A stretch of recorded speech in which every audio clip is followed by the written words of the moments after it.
Here is Lesson 11 of the Keys for Kids Ministries February series, Tip of the Iceberg. "What are you listening to?" asked Jeff's mother when she came to his room with a CD in her hand and found him swaying to the music he was hearing through his headphones. "My MP3 player," replied Jeff. "I like to have some music playing in the background while I study. But don't worry, Mom. They're all good songs. That's the only kind you let me put on." He held up a CD. "Quone loaned me this. It has a lot of catchy songs that I like. Can I put them on my player? I won't put any bad ones on it." "And how do you decide a song is badass, Mom?" "If it's about drugs or killing, stuff like that, then I don't even want it," replied Jeff. He glanced at one of the books he'd been studying. "Look at this," he said, showing his mother a picture in the book. "The ship hit an iceberg in the Arctic." "Looks like it's sinking," exclaimed Mom. Jeff nodded. "This lesson is about icebergs," he said.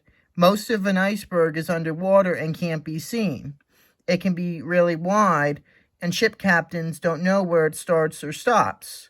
It's the part under the water that they hit. That's where the expression, 'it's just the tip of the iceberg,' comes from," said Mom.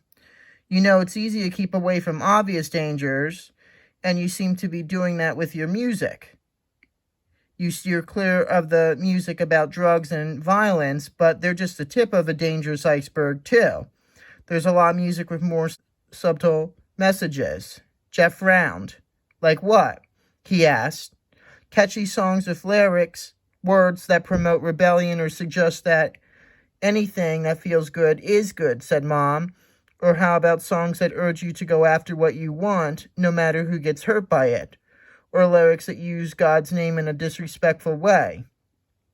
"Well, I guess maybe some songs are kind of like that," admitted Jeff. "Yes, and they can do more damage than you think," warned Mom. "I'll check that CD you're interested in, and..." She tossed him the one she had brought. "You try this one," she suggested. Smiling, she added, "You'd better sail in tropical waters from now on." Do you pay attention to what goes into your mind through the songs you hear? Do you avoid those with obviously bad words?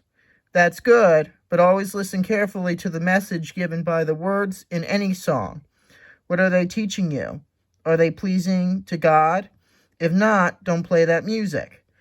Now, this story I can easily relate to. I really hate it when people listen to songs that have bad language in them, especially hip-hop or rap music.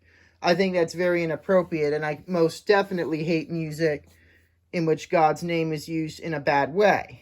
And I do agree that and this could also apply to content in movies or video games, but things like violence and explicit language are obvious, but sometimes the messages, morals, or meanings of songs, movies, or other media can be less obvious, but they are still bad. They may encourage bad lifestyles, habits, or activities.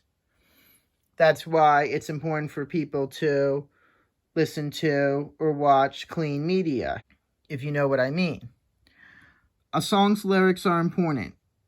The key verse: "If there is any virtue and if there is anything praiseworthy, meditate on these things." Philippians 4:8. You could also read Ephesians 4:17 through 24. Thank you very much for listening.